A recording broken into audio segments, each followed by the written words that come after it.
ओम धाम धामाय नमः स्वाहा। ओम धाम धामाय नमः स्वाहा। ओम धाम धामाय नमः स्वाहा। ओम धाम धामाय नमः स्वाहा। ओम धाम धामाय नमः स्वाहा। ओम धाम धामाय नमः स्वाहा। ओम धाम धामाय नमः स्वाहा। ओम धाम धाम भगवान की।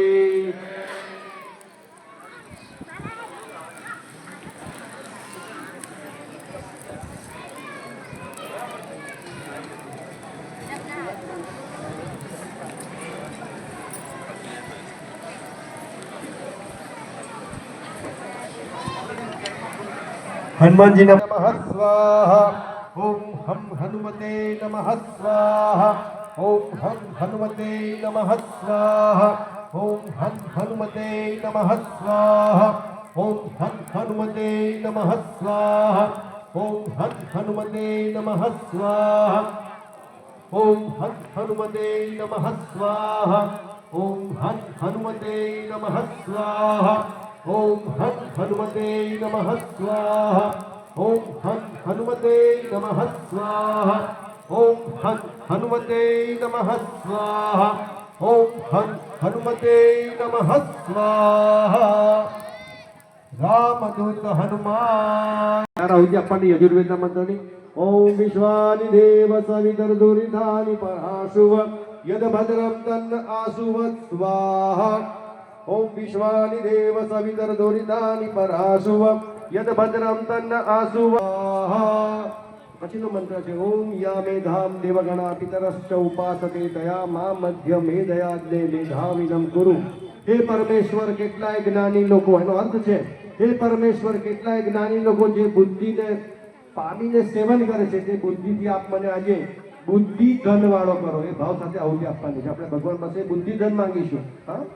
ओम या मेधाम देवगणा पितरश्च उपासते दया मा मध्य मेधयाज्ञे मेधाविनम कुरु स्वाहा। ओम सर्वे आत्मीयजनों ने ओम जय भगवान। आजे वडोदराना रણોલી गामे जलाराम मित्र मंडल द्वारा 108 कुंडीय यज्ञना आ उत्तम आयोजन ने आज આપણે સંપન્ન કરી રહ્યા છીએ। શાસ્ત્રમાં કહ્યું છે મનુષ્ય યત્ન ઈશ્વર કૃપા। મનુષ્ય બધા શાંતિથી સાંભળજો પ્લીઝ મહેરબાની કરીને કાળજી રાખો। ગુરુજી આપણને સમજાવી રહ્યા છે યજ્ઞનું મહત્વ સાંભળજો બધા હા। અવાજ ના કરો વાતો ના કરો। મનુષ્ય યત્ન ઈશ્વર કૃપા એટલે કે મનુષ્ય उत्तम प्रयत्न करे અને તેની સાથે જો ઈશ્વરની કૃપા જોડાઈ જાય તો અશક્ય લાગતા કાર્યો પણ સફળ થતા હોય છે। આજે અહીંયા આપણે 108 કુંડી યજ્ઞ સંપન્ન કરવા તરફ આગળ વધી રહ્યા છીએ। હું વડોદરા પાસે કાયાવરોહણ તીર્થસ્થાનથી આવું છું। કાયાવરોહણમાં ભગવાન શિવે મનુષ્યની કાયામાં પ્રવેશ કર્યો, કાયામાં અવરોહણ કર્યું એટલે તે તીર્થ કાયાવરોહણ કહેવાયું। शिव पुराणना प्रकरणों ने संहिता कहेवामां आवे छे। तेमां शतरुद्र संहिता नामना प्रकरण में वर्णन है कि भगवान शिवे आ द्वापर युग और कळयुगना संधिकाल में मनुष्यनी काया में अवरोहण कर्युं। ते तीर्थ कायावरोहण नामथी प्रसिद्ध थयुं अने तेमने एक हाथ में धर्मदंड धारण कर्यो, लकुट धारण कर्यो, तेथी ते भगवान लकुलिस नामे प्रसिद्ध थया। तेमने 4 शिष्यों गर्ग, कुशिक, मित्र और कारुष्य ने दीक्षा आपी 4 दिशाओं में मोकल्या અને સનાતન ધર્મ તેમજ યોગ વિદ્યાનો પ્રસાર કરાવ્યો। આજથી 5000 વર્ષ પૂર્વ શરૂ થયેલું તે કાર્ય લગભગ 1100 વર્ષ ચાલ્યું હતું। તે પછી પુનઃ 1913માં ભગવાને તે કાર્ય શરૂ કરાવ્યું। આ કાયાવરોહણ તીર્થ 5000 વર્ષ કરતાં વધુ સમયથી ભગવાન લકુલિશજીના પ્રસિદ્ધ તીર્થસ્થાન રૂપે પ્રસિદ્ધ છે। તે નગર સતયુગનું ઈચ્છાપુરી, ત્રેતાયુગનું માયાપુરી, દ્વાપરમાં વિશ્વામિત્ર મુનિની તપોભૂમિ અને ગાયત્રી મંત્રનું પ્રાગટ્ય સ્થાન છે। વિશ્વામિત્ર મુનિની ઈચ્છા હતી કે જેમ પૂર્વમાં કાશી છે તેવું એક પશ્ચિમમાં કાશી બનાવવું। તે ઉદ્દેશથી તેમણે ત્યાં શિવલિંગની સ્થાપના કરી અને ભગવાન શિવે પ્રત્યક્ષ પ્રગટ થઈને કહ્યું કે હું સદૈવ અહીંયા સૂક્ષ્મ રૂપે વિદ્યમાન રહીશ। आप बधा कायावरणथी घणा नजीक छो, क्यारेक ने क्यारेक ते तीर्थनो लाभ लेजो। ભગવાન લકુલિશજીએ કહ્યું કે મારો શિવ સંકલ્પ છે વિશ્વમાં સનાતન સંસ્કૃતિ પુનરુત્થાન. મારા શિષ્યોએ યોગ સાધના સાથે તે કાર્ય આગળ વધારવાનું રહેશે. અમે કાયાવરોહણથી પ્રયત્ન કરી રહ્યા છીએ કે ભારતમાં અને દુનિયાના અનેકો દેશોમાં સનાતન ધર્મ, સનાતન સંસ્કૃતિ, યોગ વિદ્યાનો પ્રસાર થાય. બધા યોગ કરતા શીખે, યજ્ઞ કરતા શીખે, દેવપૂજન, સંધ્યાકર્મ શીખે, આપણા વેદ, ઉપનિષદો, દર્શન શાસ્ત્રો ઇત્યાદિ શાસ્ત્રોનો અભ્યાસ કરે. કમસે કમ આપણા ઉપનિષદો, દર્શન શાસ્ત્રો અને ભગવદ્ ગીતાનો જરૂર અભ્યાસ કરે. તે માટે અમારો વિશેષ પ્રયત્ન છે. તેની અંતર્ગત કાયાવરોહણમાં લકુલિશધામ નામથી મેં આશ્રમની સ્થાપના કરી છે, જ્યાં બધા હિન્દુઓ માટે રહેવાની અને જમવાની નિઃશુલ્ક વ્યવસ્થા છે. બધાને યજ્ઞ, યોગ, દેવપૂજન, સંધ્યા શીખવાની નિઃશુલ્ક વ્યવસ્થા છે. ઉપનિષદ, દર્શન શાસ્ત્રો અને ભગવદ્ ગીતાનું પ્રશિક્ષણ ત્યાં આપીએ છીએ. ત્યાં ગૌશાળા છે, લગભગ 106 જેટલી સંખ્યા છે. ત્યાં સત્સંગ હોલ છે. કોઈ પણ હિન્દુ સંસ્થા નિઃશુલ્ક ત્યાં કાર્ય કરી શકે છે. હિન્દુ ગુરુકુળનું નિર્માણ કરેલું છે. આપ અહીંયા જોઈ રહ્યા છો કેટલાય બાળકો અહીંયા ભગવા કલરના ઝભ્ભામાં સેવા કરતા જોવા મળે છે. તે બધાય બાળકોને યજ્ઞ કરતા આવડે છે. અમે આ જૂન મહિનાથી ગુરુકુળ શરૂ કર્યું છે, જ્યાં અત્યારે 6ઠું, 7મું, 8મું ધોરણ ચાલી રહ્યું છે. આવતી વર્ષે 9મું ધોરણ પણ ચાલુ થશે. અને અંગ્રેજી માધ્યમ આ વર્ષે ચાલે છે. આવતે વર્ષે ગુજરાતી માધ્યમ પણ ચાલુ થશે, જેમાં હિન્દુ છોકરાઓને શિક્ષણની સાથે સાથે યજ્ઞ, યોગ, દેવપૂજન, સંધ્યાકર્મ, ભગવદ્ ગીતા મોઢે કરાવવી. પ્રયત્ન છે કે આવનારા 3, 4, 5 વર્ષમાં ભગવદ્ ગીતા આખી 700 શ્લોક છોકરાઓને મોઢે હોય. આપણા મુખ્ય 11 ઉપનિષદો. અત્યારની સ્થિતિ તેવી છે કે આપણે હિન્દુ ભાઈઓ અને બહેનોને પૂછીએ કે તમારામાંથી કેટલાના 11 ઉપનિષદના નામ ખબર છે, તો મોટાભાગને ખબર નથી. આપણે આપણા ધર્મશાસ્ત્રોના નામ પણ ઠીક જાણતા નથી. ઈશ, કેન, કઠ, પ્રશ્ન, મુંડક, માંડુક્ય, એતરે, તેતરીય, શ્વેતર, છંદોગ્ય, બૃહદારણિક નામનો પણ મોટાભાગનાને ખબર નથી. આપણા 6 દર્શન શાસ્ત્રો સાંખ્ય, યોગ, ન્યાય, વૈશેષિક, પૂર્વ મીમાંસા, ઉત્તર મીમાંસા મોટાભાગના નામ ખબર નથી. તો પછી જાણવું તો કેટલાક જ કદાચ વાંચ્યા હશે. પણ આપણે પ્રયત્ન કરવો જોઈએ કે આપણા ધર્મ ગ્રંથો વાંચીએ અને તેને જીવનમાં ધારણ કરીએ. અમે આ ગુરુકુળના બાળકોને સંસ્કૃત શીખવાડી રહ્યા છીએ. સાથે ઉપનિષદ, દર્શન શાસ્ત્રોનો પણ અભ્યાસ કરવાના છીએ. ભગવદ્ ગીતા મોઢે કરાવી રહ્યા છીએ. ત્યાં આગળ રાઇફલ શૂટિંગ રેન્જ બનાવેલી છે, એટલે છોકરાઓને બંદૂકની ટ્રેનિંગ આપી રહ્યા છીએ. હોર્સ રાઇડિંગ રિંગ બનાવી છે. અત્યારે આ ધર્મેન્દ્રસિંહ અહીંયા આવી રહ્યા છે. ધર્મેન્દ્રસિંહ વાઘેલા, તેમને ઘોડાનું દાન કર્યું છે. બીજા પણ આત્મીયજનોએ ઘોડાદાનનું કહેલું છે. ત્યાં હોર્સ રાઇડિંગ, ઘોડેસવારી શીખવીશું. ત્યાં કરાટે અને જુડો એટલે કે માર્શલ આર્ટ શીખવીશું. લાઠી ચલાવતા શીખવીશું. કમ્પ્લીટ કમાન્ડો તૈયાર કરીશું છોકરાઓને, છોકરીઓને. સંસ્કૃત, શાસ્ત્ર અને શસ્ત્રનું પ્રશિક્ષણ આપીશું. અને સાથે જ જે ભૌતિક વિજ્ઞાન છે, ગણિત વિજ્ઞાન, સમાજ વિદ્યા ઇત્યાદિ, તે તો ઉત્તમ શિક્ષણ આપીશું જ. બધા છોકરાઓને રહેવા માટે એસી ક્લાસ છે, એસી હોસ્ટેલ છે, ઉત્તમ વ્યવસ્થા છે. તદુપરાંત વાલીની આર્થિક સ્થિતિ પ્રમાણે ત્યાં ધન આપી શકે છે. કોઈને ધનને કારણે પાછું ન જવું પડે તેવી ત્યાં વ્યવસ્થા કરી છે. સાથે જ પ્રયત્ન છે કે કોઈ પણ હિન્દુનું 3જું બાળક હોય, 4થું બાળક હોય, તેનો કોઈ ચાર્જ નથી. ત્યાં કોઈ પણ હિન્દુના 2 કરતાં વધારે બાળક હોય તેને રહેવાનું, જમવાનું, ભણવાનું બધું જ જેટલી વ્યવસ્થા હશે બધું નિઃશુલ્ક છે. આપણે બધા મળીને પ્રયત્ન કરીએ કે આપણે સનાતન સંસ્કૃતિ માટે ઉત્તમ યોગદાન આપીએ. મેં થોડા વખત પહેલાં નિર્ણય કર્યો કે 108 જગ્યાએ 5 કુંડી યજ્ઞો કરવા. કેટલાક વર્ષ પહેલાં પણ આવું આયોજન કર્યું હતું, તો કોઈમ્બતુર સુધી યજ્ઞોનું આયોજન થયું હતું.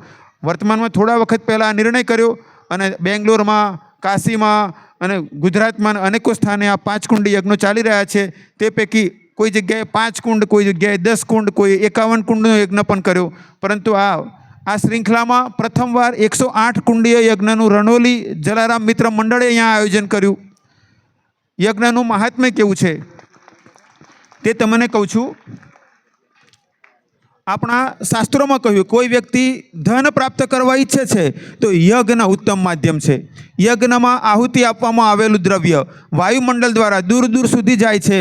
તે ધૂમ્ર દેવતાઓ તે સ્વાહા આહુતિ પ્રાપ્ત કરી પુષ્ટ બને છે અને યજ્ઞકર્તાઓને અને તેમાં માધ્યમ બનનારા બધાને બળવાન કરે છે, ક્ષમતાવાન કરે છે. જે આહુતિ દૂર દૂર સુધી જાય છે તેમાં માનવ, પશુ, પક્ષી, વનસ્પતિ, કીડી, મકોડા, સાપ, નોળિયા આ બધા તેનાથી લાભાન્વિત થાય છે. અને જેમને કારણે આ બધી જીવસૃષ્ટિને લાભ થયો તેનું પ્રતિફળ આપણને પણ મળે છે, યજ્ઞકર્તાઓને પણ મળે છે. કુદરતનો નિયમ છે કે તમે બીજાના માટે લાભકર કર્મ કરશો તો તે તમારા માટે લાભકર બનશે. તમે બીજાઓ માટે હાનિકર કર્મ કરશો તમારા માટે હાનિકર કર્મ બનશે. આપણા સંસારમાં આપણી અલગ અલગ સાધના પદ્ધતિઓ મુખ્યતઃ બે પ્રકારની સાધનાઓ છે. એક તેવી સાધના કે જેથી વર્તમાનમાં સુખી થવાય, આવનારા જન્મમાં સુખી થવાય, ધન ધાન્ય સુખ સમૃદ્ધિ યશ પ્રાપ્તિ થાય, શત્રુઓથી રક્ષા થાય.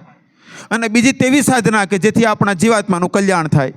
આ આપણા જીવાત્માના કલ્યાણ માટેની સાધના છે, તેને કહેવામાં આવે છે યોગ સાધના. મંત્ર યોગ, હઠ યોગ, લય યોગ અને રાજયોગ આ તેના અંગો છે.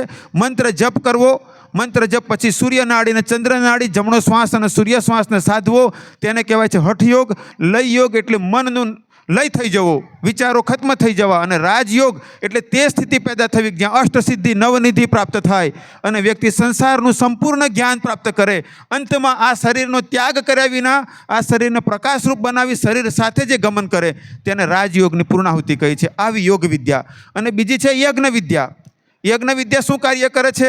યજ્ઞ વિદ્યા દ્વારા આપણે વર્તમાનમાં સુખી જીવી શકીએ છીએ, સ્વસ્થ જીવી શકીએ છીએ, દીર્ઘાયુ જીવી શકીએ છીએ. આપણા બાળકો, આપણી પેઢીનું કલ્યાણ થાય છે, શત્રુઓથી રક્ષા થાય છે. આ જન્મના પછીના જન્મો પણ આપણને ઉત્તમ સ્થિતિ પ્રાપ્ત થાય છે.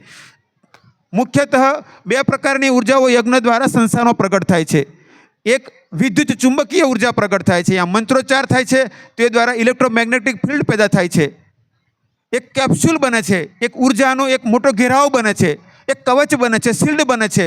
યજ્ઞ કરતાઓને તેમાં માધ્યમ બનેલા બધાઓ માટે તે રક્ષક બની જાય છે. આપણા ઋષિમુનિઓએ, આપણા રાજા મહારાજાઓએ અનેકો વાર યજ્ઞોનું આયોજન કરી પોતાના નગરજનોનું અને બધાનું રક્ષા કરી હતી.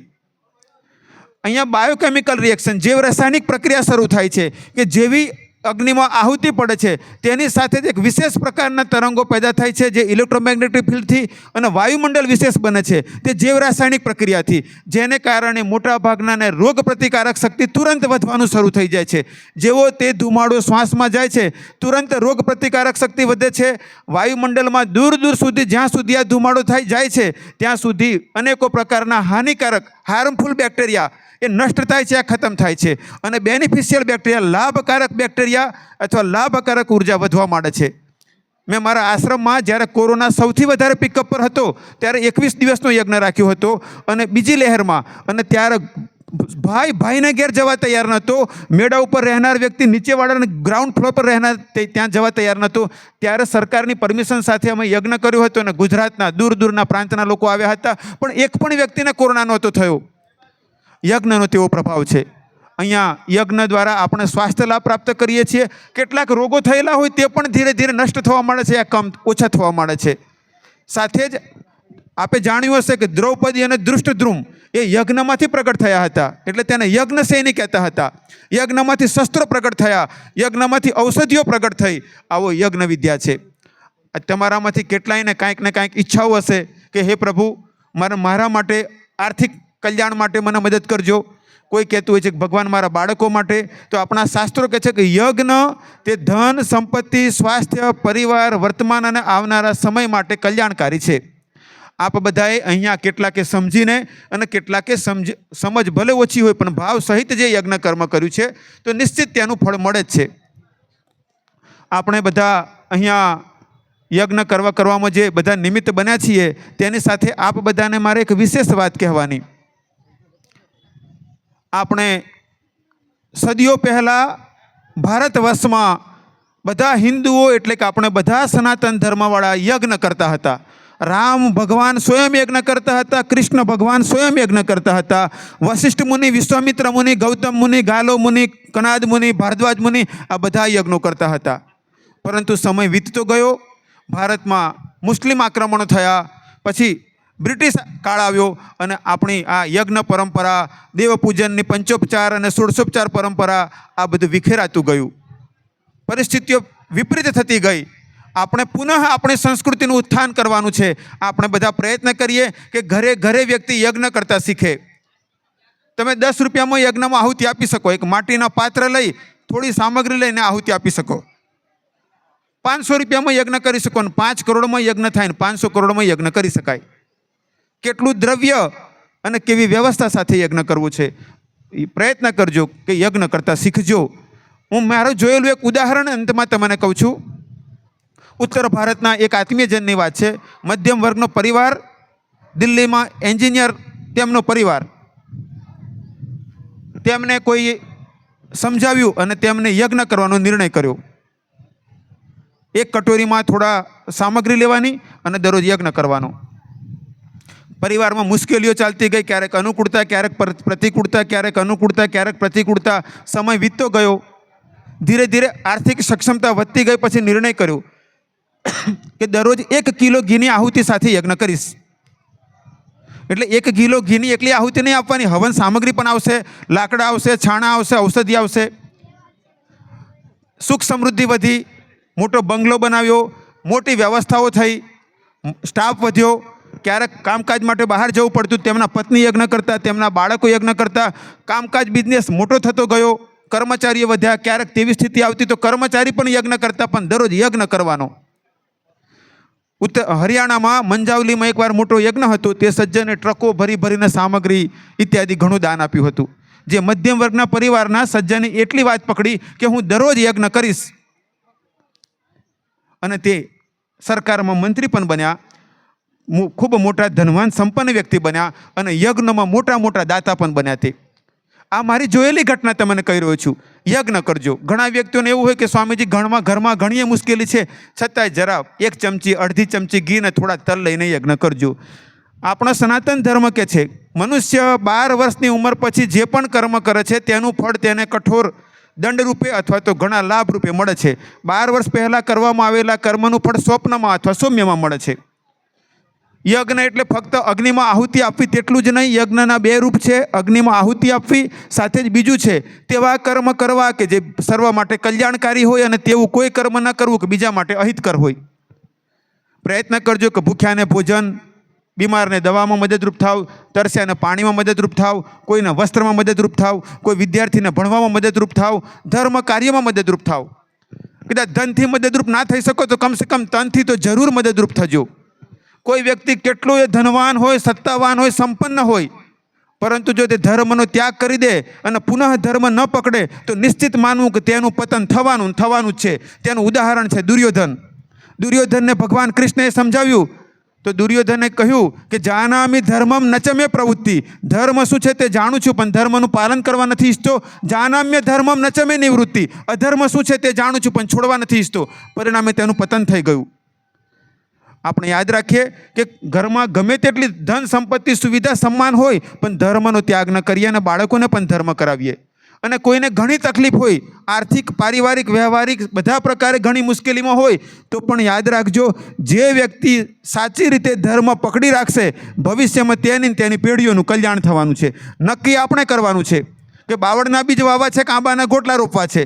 આંબાના ગોટલા રોપીશું તો હમણાં ને ક્યારેક પણ કેરીઓ ખાવાના છીએ, અને બાવળના બીજ આપણાથી પડ્યા હશે જાણીને કે અજાણતા તો કાંટા આપણને વાગવાના છે. કારણ કે આ સંસારનો નિયમ છે કે આપણા દ્વારા સંસારમાં જે સકારાત્મક ઉર્જા પેદા થઈ છે તે વર્તમાનમાં કે ભવિષ્યમાં આપણને ફળ આપ્યા પછી જ નષ્ટ થાય છે.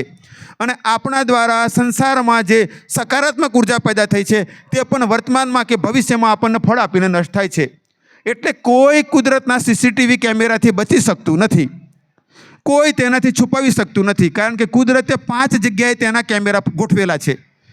એક 5 તત્વો દ્વારા, પૃથ્વી, જલ, અગ્નિ, વાયુ, આકાશ, આ 5 તત્વોથી આપણું શરીર બન્યું, 5 તત્વોથી બ્રહ્માંડ બન્યું. આનાથી છુપાવીને કોઈ કર્મ થાય તેમ છે નહીં.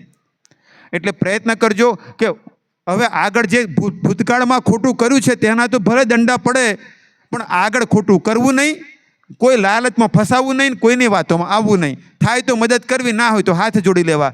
4 વ્યક્તિઓ કોઈની બુરાઈ કરતા હોય ને આપણને કહેતા, આપણે કેવું ભાઈ મને તેમાં તમે સામેલ ના કરશો, હું મારા દુઃખોથી દુઃખી છું ને પાછું નવું દુઃખ મારે વધારવું નથી. તો યજ્ઞ કરવો એટલે વાણી પવિત્ર, દ્રષ્ટિથી પવિત્ર, કર્ણેન્દ્રિયથી પવિત્ર, તનથી પવિત્ર, વ્યવહારથી પવિત્ર, જીવનથી પવિત્ર, અને તેવું કર્મ કરવું કે જન્મો સુધી પણ આપણે જીવાત્મા પવિત્ર માર્ગે જ ચાલે. તો અંતમાં અહીંયા યજ્ઞમાં જે બધા સામેલ થયેલા છો તે બધા પ્રયત્ન કરજો કે આજે કેટલાય વ્યક્તિઓ પ્રથમવાર યજ્ઞ કરી રહ્યા હશો. આપણે બધાય જીવનમાં કેટલું પ્રથમવાર શીખતા હોઈએ છીએ, પણ હવે આગળ તમે યજ્ઞ કરતા શીખજો. અમારી સંસ્થા હિન્દુમાં જાતિપાતિના ભેદભાવ વિના બધાને યજ્ઞ કરતા શીખવાડે છે. મારા આશ્રમમાં ગેટથી અંદર આવે એટલે એક જ જાતિ છે હિન્દુ. રહેવાની જમવાની નિઃશુલ્ક વ્યવસ્થા છે, શીખવાની નિઃશુલ્ક વ્યવસ્થા છે. તમે અહીંયા રણોલીમાં કે કોઈ પણ જગ્યાએ યજ્ઞ પ્રશિક્ષણ શિબિર રાખી શકો છો. અમારા પ્રશિક્ષકો આવીને શીખવાડશે. સાથે જ તમારા કુટુંબ પરિવારમાં તમે 5 કુંડી યજ્ઞનું આયોજન કરવું હોય તો પણ કહેજો. તમે કહેશો સ્વામીજી વડોદરાની જગ્યાએ અમારા દૂરનું ગામ છે, ત્યાં અમે 15-25 વ્યક્તિ યજ્ઞ શીખવા ઈચ્છીએ છીએ, તો પણ કોઈ ચાર્જ નથી. કાર્યકર્તા તેમના ભાડે આવશે ને ત્યાં આવીને શીખવશે. પણ આપણે યજ્ઞ પરંપરાને આગળ વધારીએ. આપણા ઘરમાં મોટી ટીવી હોય, કાર વ્યવસ્થા હોય, પણ આપણા ઘરમાં જો 6 દર્શનશાસ્ત્ર નથી, 11 ઉપનિષદ નથી, આપણા શાસ્ત્રો નથી, તો આપણે ક્યાંક કમી છે. આપણા ઘરમાં શાસ્ત્રો વસાવીએ અને તેનો અભ્યાસ કરીએ. આપણા બાળકોને પણ ધર્મ માર્ગે પ્રેરિત કરીએ. અંતમાં એકાદ વાત કહીશું. ઘણા પરિવારોમાં બાળકના જન્મ દિવસે મીણબત્તી સળગાવીને હોલવવામાં આવતી હોય છે. આ આપણા સંસ્કાર નથી, આ આપણી પરંપરા નથી. આપણે બધા તો દીપ પ્રાગટ્ય કરીએ છીએ. જેમ આપણે યજ્ઞની શરૂઆત કરી તો ભગવાનના ચરણોમાં દીપ પ્રાગટ્ય કર્યું. આપણે કોઈ કાર્યક્રમ હોય ને મહેમાન આવે તો આપણે મહેમાનથી પણ દીપ પ્રાગટ્ય કરાવતા હોઈએ છીએ. ઘરમાં પણ દીપ પ્રાગટ્ય કરતા હોઈએ છીએ. આપણા મંત્ર બોલતા હોઈએ છીએ. અસતો માં સદગમય, તમસો માં જ્યોતિર્ગમય, મૃત્યોમાં અમૃતમ ગમય. હે પ્રભુ, અમને અસત્યથી સત્ય તરફ લઈ જાઓ, અંધકારથી પ્રકાશ તરફ લઈ જાઓ અને મૃત્યુથી અમરતા તરફ લઈ જાઓ. આ અંધકારથી પ્રકાશ તરફ જવાની જે પરંપરા છે તેની જગ્યાએ આપણને ખ્રિશ્ચન પરંપરાએ શું શીખવાડી દીધું? મીણબત્તી સળગાવી બાળકના જન્મ દિવસે અને અંધેરા હો જાઓ. તો બાળકોના જન્મદિવસે અંધારું ના કરશો, પણ અજવાળું કરજો, દીપ પ્રગટાવજો. એટલે આપણે બધા નિર્ણય કરીએ કે હવેથી ક્યારેય આપણે આપણા પરિવારમાં કોઈના પણ જન્મદિવસે મીણબત્તી સળગાવીને હોલવવાની પરંપરાને આગળ વધારીશું નહીં, પરંતુ બાળકના જન્મદિવસે દીવા પ્રગટાવીશું અને ભગવાનને પ્રાર્થના કરીશું કે હે પ્રભુ, મારા બાળકને એનું જીવન પ્રકાશિત કરજો. સાથે જ જન્મદિવસે સત્કાર્યોમાં જોડાઈએ. હવે આપણે યજ્ઞના અંતિમ ચરણ તરફ આગળ વધી રહ્યા છીએ, યજ્ઞની પૂર્ણાહુતિ તરફ આગળ વધી રહ્યા છીએ. તો આપ બધાને પુનઃ આમંત્રણ છે. કાયાવરોહણ લકુલિશધામ આવજો. અહીંયાથી તમને પેમ્પલેટ આપશે. સત્કર્મમાં જોડાજો અને તમારા બાળકોને પણ આ સત્કર્મ શીખવજો. ભગવાનને હું પ્રાર્થના કરું છું કે આપ બધાને તેવી મતિ આપે, શક્તિ આપે, પરિસ્થિતિ આપે કે જેથી આપ ધર્મ માર્ગે ચાલો, અધર્મનો ત્યાગ કરો, પોતે સત્કર્મો કરવા સાથે બીજાને પણ સત્કર્મોના કાર્યો માટે પ્રેરિત કરો. અને આપણા ઘરમાં યજ્ઞ થતો હોય, વિધિ પ્રમાણે દેવપૂજન થતું હોય, સત્કર્મો થતા હોય, દાનનો પ્રવાહ વહેતો હોય, કારણ કે દાન ખેતી છે, વાવેલું હશે તો ઊંઘવાનું છે.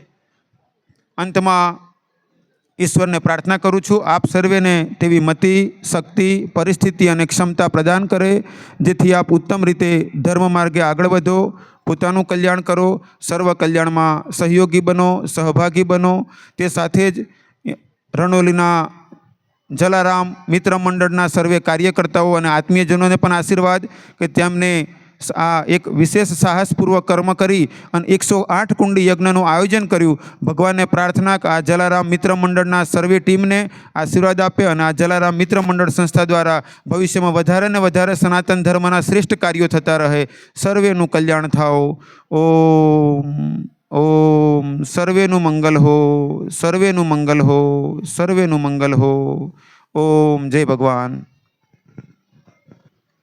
ઓમ યદસ્ય કર્મણો ત્વરિરીચમ યદ્યાન્યુનમિહાકરમ અગ્નિષ્ટતા સ્વિષ્ટકૃદ્યા સર્વં સ્વિષ્ટમ સુહૃતમ કરોતુ મે અગ્નયે સ્વિષ્ટકૃતે સુહૃતહુતે સર્વં પ્રાયશ્ચિતાહુતિનામ કામનામ સમર્દયિત્રે સર્વાન કામાના સમર્દય સ્વાહા.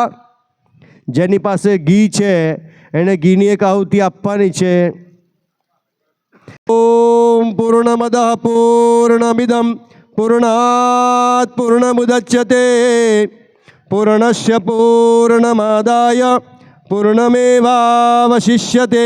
ઓમ પૂર્ણાદરવિપરાપત સુપૂર્ણા પુનરાપત વૈષ્ણવ વિક્રીણાવહ ઇખમુર્જગ્ગુમ સતક્રતો સ્વાહા. કુંડમાં પધરાવી દેવાનું શ્રીફળ. દરેક કુંડ ઉપર એક સોપારી આપેલી છે. એ સ્ત્રુવમાં ફરી પાછું ઘી ભરી લેવાનું. એની પર સોપારી રાખવાની. બધાએ પાછો હાથ લગાડવાનો સ્ત્રુવાવાળા ભાઈને અથવા બેનને જેને પકડ્યું હોય એને, અને આ મંત્ર પતે એના સ્વાહાકાર સાથે અંદર સોપારી પધરાવવાની છે. ઓ એ હા. પવિત્રમસી સહસ્રધારમ દેવસ્ત્વા સવિતા પુનાતુ વસો પવિત્રેણ શતધારેણ ક્ષુપ્ત્વા કામદુક્ષ સ્વાહા. જેટલું ઘી હોય તે બધું ધીરે ધીરે અંદર ફરતું કુંડમાં પધરાવી દેવાનું. એ કલ્યાણ કરજો. હાથમાં આરતી તમારે ત્યાં કુંડ પર. જય જય લકુલીશ, જય જય લકુલીશ, બોલો જય જય લકુલીશ, જય જય લકુલીશ, બોલો જય જય લકુલીશ, જય જય લકુલીશ, બોલો જય જય લકુલીશ.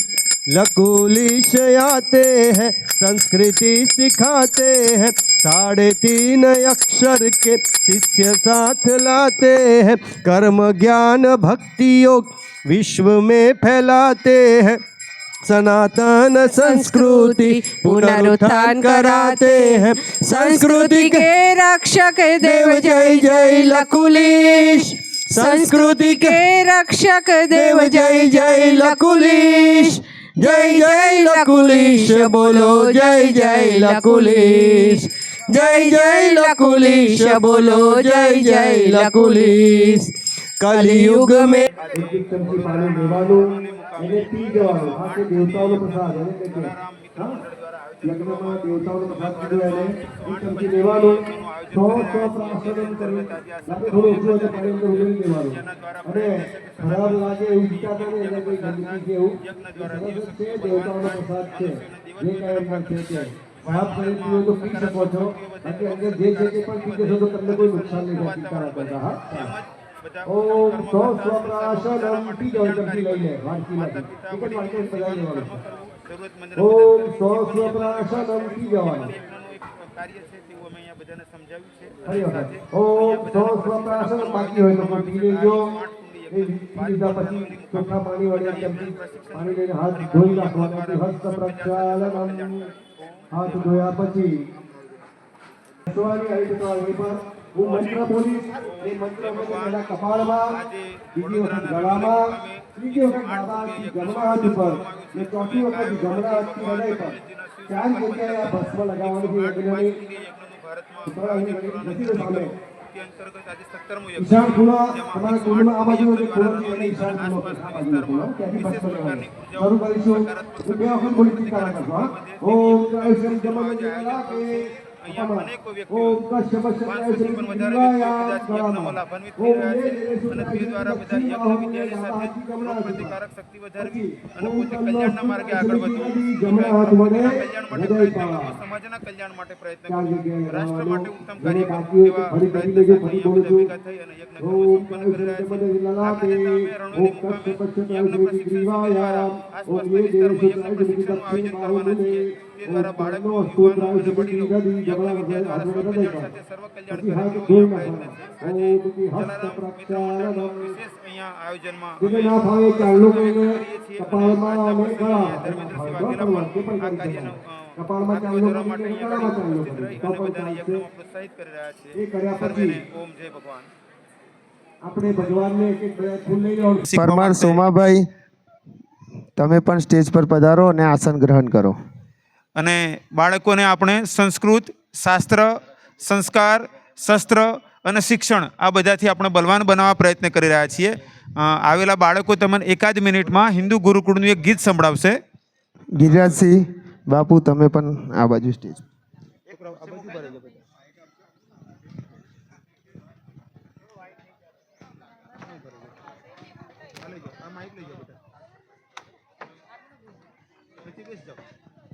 બેસી જાઓ, નીચે બેસી વાત થઈ. हाँ हाँ धीरे है ना ना पूरा जोशती. वांधो नहीं. हाँ खिल्ली बचावજો. થોડા इधर આમ આવી જાઓ બધા. થોડા જો બધા આમ છોકરીઓ થોડા આમ આવો.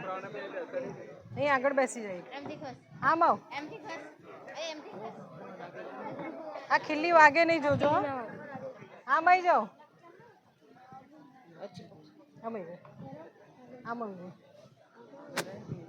આમ. કોને માઈક આપવાનું છે? આ બધા અહીંયા આવજો થોડા થોડા ચાલે તારું કામ કરતી બોલ ના કરીશ તો બધા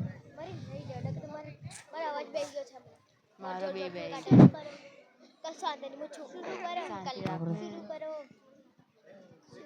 ચાલ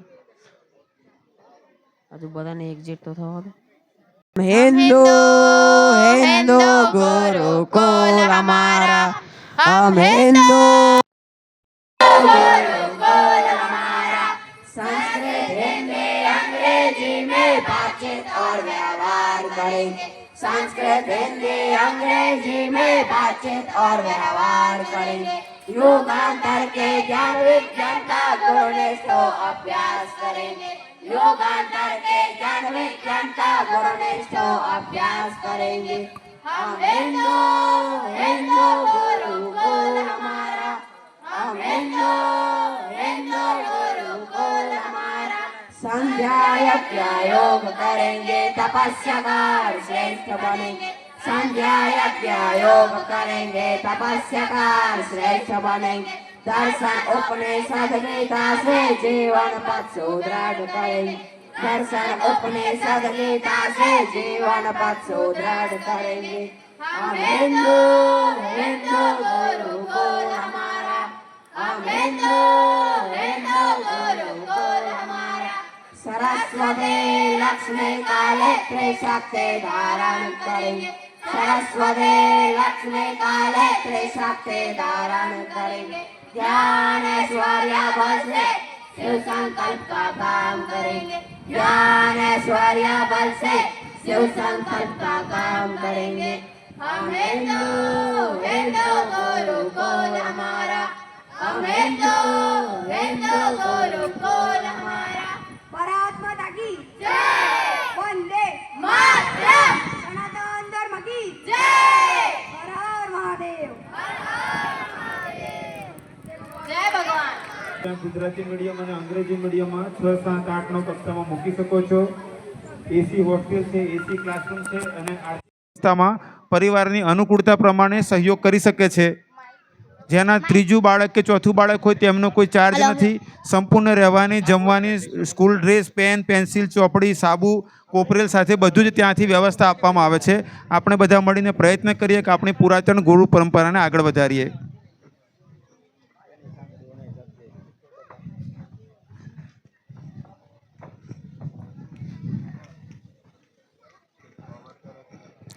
हेलो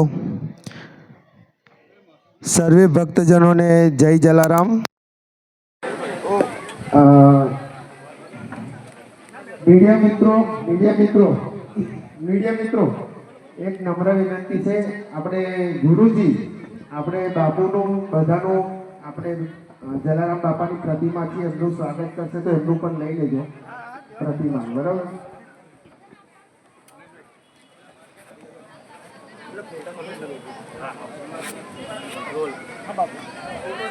પરમ પૂજ્ય પ્રતિમુનિજી સાનિધ્યમાં એમના આજ્ઞા અનુસાર જલારામ મિત્ર મંડળ દ્વારા 108 કુંડી મહાયજ્ઞનું આજે રમણી ખાતે આયોજન કરવામાં આવ્યું. પરમ પૂજ્ય મુનિશ્રીના રમણી ગ્રામજનોને ખૂબ આશીર્વાદ મળ્યા અને આ જગ્યા ઉપર અત્યારે આપણે જે અનુભૂતિ કરી રહ્યા છીએ એ ખરેખર અહીંયા અલૌકિક શક્તિ હોય એવું પરમ પૂજ્ય મુનિશ્રીના આશીર્વાદથી અને જે અહીંયા મંત્રોચ્ચાર સાથે સનાતન ધર્મના રક્ષા અને વિશ્વની રક્ષા માટે રહીને આજે જે રણોલી ખાતે 108 મહાકુંડી યજ્ઞનું આયોજન કર્યું છે અને અમને બધાને જે આશીર્વાદનો લાવો મળ્યો છે અને વિશ્વની શાંતિ અને વિશ્વનું કલ્યાણ માટે થઈને જે અહીંયા રણોલી ખાતે યજ્ઞ કરાયો છે એટલે પરમ પૂજ્ય મુનિશ્રીનો હું હૃદયથી ખૂબ ખૂબ આભાર વ્યક્ત કરું છું. સાથે સાથે અમારા રણોલીના જલારામ મિત્ર મંડળને સરસ મજાનું આયોજન કરવા બદલ ખૂબ ખૂબ અભિનંદન.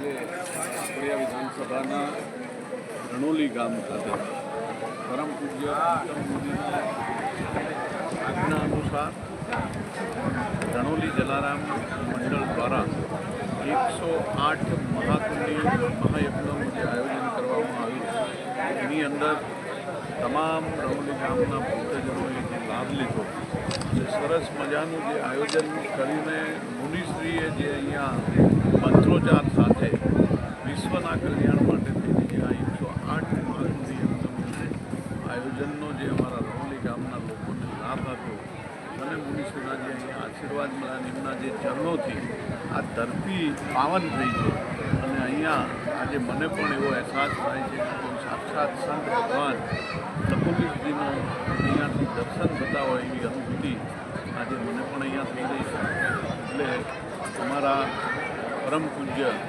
સંત શિરોમણી પુનિત મુનિશ્રીને હું હૃદયથી સાષ્ટાંગ પ્રણામ કરું છું અને રણોલી જલારામ મંડળને ખૂબ ખૂબ અભિનંદન આપું છું સરસ મજાનું આયોજન કરવા બદલ અને ફરીથી પ્રીતમ મુનિજીના પ્રણામ સાથે હું હૃદયથી આભાર માનું છું કે અમારા વિધાનસભાના ગામને ખૂબ સરસ મજાનો યજ્ઞનો લાવો મળ્યો દરેકને આશીર્વાદ મળ્યા એ બદલ મુનિશ્રીનો પણ આભાર અને અમારા રણોલીના યુવક મંડળને ખૂબ ખૂબ અભિનંદન આવું સરસ મજાનું આયોજન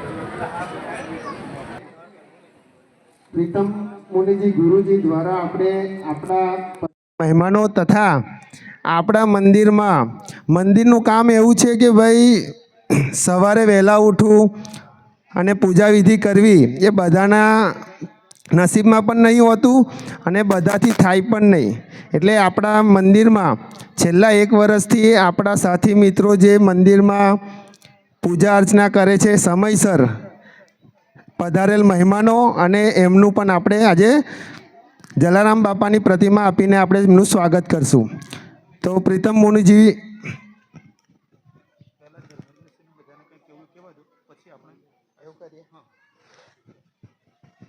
તો આ સ્વાગત સહકાર થાય એ પહેલાં આપણે અહીંયા ઉપસ્થિત મહેમાન મંચ ઉપર પધારેલ છે માનનીય ધારાસભ્યશ્રીને આપણે વિનંતી કરીએ કે આપ સૌને સંબોધન કરે.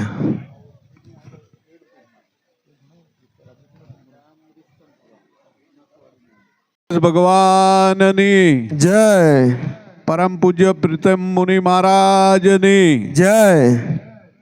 આજના જલારામ મિત્ર મંડળ દ્વારા 108 કુંડી મહાયજ્ઞનું જે આયોજન કરવામાં આવ્યું એ આયોજનની અંદર મંચ ઉપર બિરાજમાન પરમ પૂજ્ય શિરોમણી અને આપણા સૌના ગુરુ પ્રીતમ મુનિજી ને સાષ્ટાંગ પ્રણામ કરું છું. સાથે સાથે પૂર્વ જિલ્લા પ્રમુખ પૂર્વ ધારાસભ્યશ્રી અને મારા મામા શ્રી દિલુભા ચુડાસમાજી, રસિકભાઈ, અન્ય મંચસ્થ મહાનુભાવો અને તમામ ભક્તજનો કે જેને અહીંયા આ યજ્ઞનો લાભ લીધો છે એ સર્વ અને રણોલી ગ્રામજનોને સૌને આજે જે જલારામ મિત્ર મંડળ છે એને ફરીથી ખૂબ ખૂબ અભિનંદન આપું છું. સરસ મજાનું આટલું યજ્ઞનું આયોજન કર્યું અને આપણે સૌએ પ્રીતમ મુનિજીનો પહેલાં તો હું હૃદયથી આખા ગામ વતી ખૂબ ખૂબ આભાર માનું છું, કારણ કે આપણા રણોલી ગામને આજે એમને પવિત્ર કરી આપ્યું. આપણું રણોલી ગામની ધરતી આજે પ્રીતમ મુનિજીના ચરણોથી ખરેખર અહીંયા આપણને લકુલેશ ભગવાનની અનુભૂતિ થતી હોય એવો આજનો આ માહોલ મને અહીંયા દેખાઈ રહ્યો છે. અને આજે ખરેખર ભગવાન અહીંયા સાક્ષાત હાજર હોય એવી મને અને તમને બધાને અનુભૂતિ થઈ રહી છે. એટલે આપણે સૌ મુનિશ્રીના ચરણોમાં વંદન કરીને ફરીથી એમને જે આજે વિશ્વના કલ્યાણ માટે આપણા રણોલી ગામનું જગ્યા નક્કી કરી અને અમારું જલારામ મિત્ર મંડળને આયોજન સોંપવા બદલ મુનિશ્રીનો હું હૃદયથી ખૂબ ખૂબ આભાર માનું છું. સાથે સાથે હું કાયાવરણ જઈને આવ્યો છું. આપ પણ સૌ કાયાવરણની એક વખત મુલાકાત લેજો. મુનિશ્રીનું જે ગુરુકુળ છે એ જોવા જેવું ગુરુકુળ છે. અને આપે અહીંયા જોયું કે આ સરસ મજાના નાના બાળકોએ જે આપણને એક ગીત દ્વારા સનાતન ધર્મની અને હિન્દુની જે ગીત દ્વારા અહીંયા વર્ણન કરવામાં આવ્યું, એ બાળકોને પણ ખૂબ ખૂબ અભિનંદન આપું છું. અને આ બાળકો જે સંસ્કૃતની અંદર મુનિશ્રીના આશ્રમની અંદર તમામ પ્રકારની ટ્રેનિંગ લઈને જ્યારે બહાર નીકળશે ત્યારે ખરેખર એ લોકો દેશમાં નહીં પણ વિશ્વમાં એમનું નામ થશે એવી ગુરુકુળની ટ્રેનિંગ છે.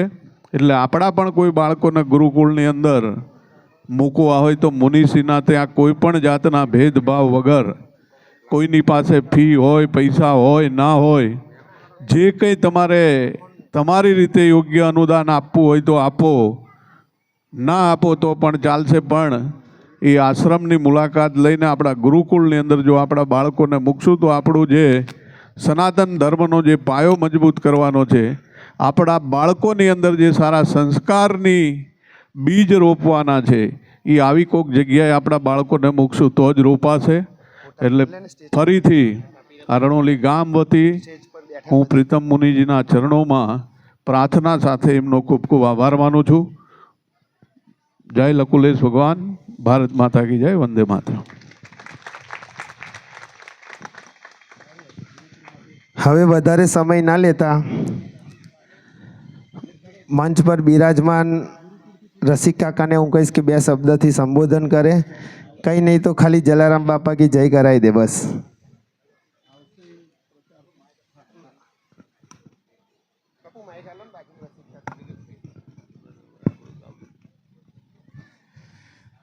જય જલારામ.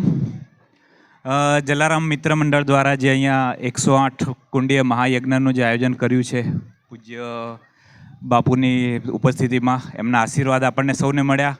અહીં એક સારું કાર્ય થયું એ બદલ જલારામ મિત્ર મંડળ, સમસ્ત રણોલી ગામ, સૌનો આભાર. જય જલારામ. સાથે સાથે ધાર્મિક ભાઈને પણ વિનંતી કરીએ કે પણ એ 2 શબ્દથી સંબોધન કરે.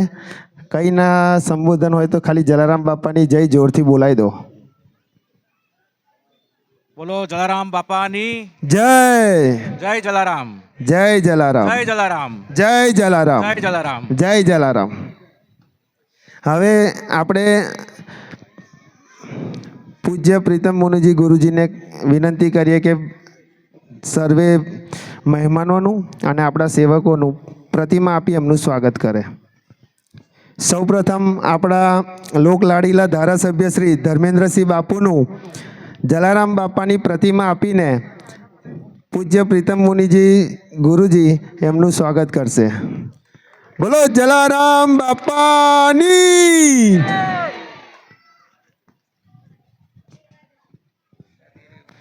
ત્યારબાદ પટેલ ધાર્મિકભાઈ શ્રેયસભાઈ, તેમનું પણ સ્વાગત પ્રીતમ મુનિજી ગુરુજીના આશીર્વાદથી થશે.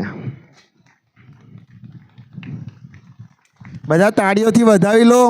આજે આ ઉપર જે મંચ પર બિરાજમાન મહેમાનો છે આપણા માટે ખૂબ જ અગત્યના છે ને એમના આશીર્વાદથી આપણને ખૂબ જ લાભ અને સુખી થયા છે આપણે. ત્યારબાદ માનનીય વડીલ શ્રી રસિકલાલ વ્રજલાલ કોટક સાહેબનું પણ સ્વાગત મુનિજી પ્રતિમા આપી કરશે અને એમને આશીર્વાદ આપશે.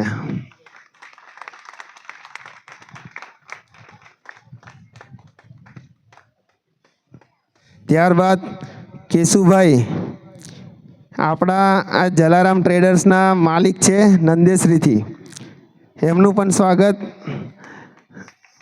ગુરુજી કરશે.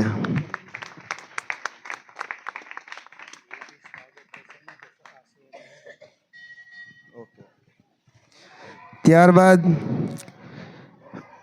માજી ધારાસભ્ય શ્રી દિલુભા ચુડાસમાનું પણ ગુરુજી આશીર્વાદ આપશે.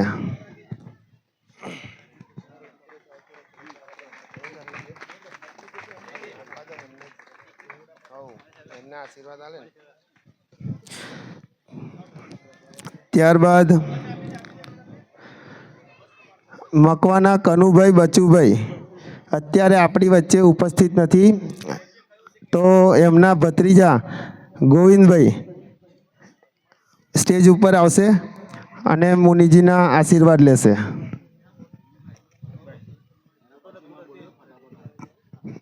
એમના પછી પટેલ મયંકભાઈ ખુશાલભાઈ પણ એમનું પણ આશીર્વાદ આપશે ગુરુજી પ્રતિમા આપીને. પ્રતિમા આપી દો.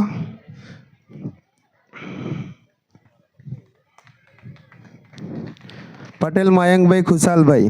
ત્યારબાદ ગિરિહસસિંહ વાઘેલા બાપુ તેમને પણ આશીર્વાદ આપશે. ત્યારબાદ પરમાર સોમાભાઈ પદમલાથી પ્રમુખ ટ્રેડર્સ, જે આપણા માટે ખૂબ જ અગત્યનો ભાગ ભજવ્યો છે સોમા કાકાએ, તો તેમને પણ ગુરુજી પ્રતિમા આપી આશીર્વાદ આપશે. ત્યારબાદ રાઠોડ ધર્મેન્દ્રસિંહ પ્રથમ પેકર્સ, જે પાદરાથી આપણા વચ્ચે પધાર્યા છે, તેમને પણ ગુરુજી પ્રતિમા આપી આશીર્વાદ આપશે. હા હા, પટેલ મયંકભાઈ તમે પણ ગુરુજીના આશીર્વાદ લેશો પ્રતિમા લઈને. પટેલ મયંકભાઈ ખુશાલભાઈ.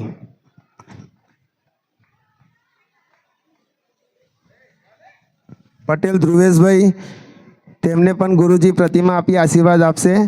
આપણે ગુરુજીના આશીર્વાદ એટલા માટે અપાઈએ છીએ કે તમે બધા લગભગ ગુરુજીને પહેલી વાર મળ્યા હશો, એટલા માટે જ આપણે ગુરુજીના આશીર્વાદ તમને અપાઈએ છીએ. ત્યારબાદ નૈતિકભાઈ. નૈતિકભાઈ આપણા લીમડી ફરિયાના એક નાનકડા ભૂલડા છે. ગુરુજી એમને ખૂબ ખૂબ આશીર્વાદ આપજો. બધા જુવાનો વચ્ચે આ એક નાનું બાળક એવું છે કે ખૂબ જ મહેનત કરે છે મંદિરમાં, તો તેમને પણ ખૂબ ખૂબ આશીર્વાદ આપજો.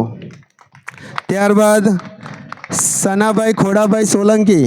સના કાકા અમારા જલ્દીથી સ્ટેજ પર આવે. એમના પછી વિજયભાઈ ખોડાભાઈ, એમના પછી વિજયભાઈ રમેશભાઈ, વિજયભાઈ રમેશભાઈ, તેમના પછી પંકજભાઈ મિસ્ત્રી અમારા રસોડા વિભાગમાં બેઠા છે, જલ્દીથી સ્ટેજ પર પધારે. પંકજભાઈ જલ્દીથી પધારો, આવવું જ પડશે, નહીં ચાલે, બધા ઉચકીને લેતા હોય એમને. ત્યારબાદ કિરણભાઈ કાંતિભાઈ. ત્યારબાદ અમારા આજે તમે હર્યું ભર્યું ગાર્ડન જુઓ છો ને, એ અમારા રમેશભાઈ મોહનભાઈ ખૂબ જ મહેનત કરે છે, તો તે પણ સ્ટેજ પર પધારે. આના સિવાય તમે બધા જ જેટલા પણ અહીંયા ઉપસ્થિત છે બધાએ જ એટલો જ સપોર્ટ કર્યો છે. પણ આ અમારા એવા હીરા છે જે 24 કલાક અહીં હાજર હોય છે. આપણે બધા તો કોઈક દિવસ આવે છે, હું પોતે પણ રોજે નથી આવતો, માટે આપણે એમનું આશીર્વાદ ગુરુજી દ્વારા અપાયા છે અને આવી જ સેવા એ કરતા રહે. અને તમે આપ સૌ ભક્તો, સર્વે ભક્તો જે આ પ્રાંગણમાં પધારેલા છે, બધાનો એટલો જ સાથ સહકાર છે જેટલો આ બધાએ આપ્યો છે. તો તમને પણ ખૂબ ખૂબ અભિનંદન અને તમને પણ ગુરુજી દ્વારા ખૂબ ખૂબ આશીર્વાદ. તદુપરાંત જો અમારાથી આ 108 કુંડીય મહાયજ્ઞમાં કોઈ પણ પ્રકારની ચૂક થઈ હોય તમારી યોજના કરવામાં, તો તે બદલ અમને માફી આપશો. બસ એ જ સાથે અસ્તુ. જય જલારામ.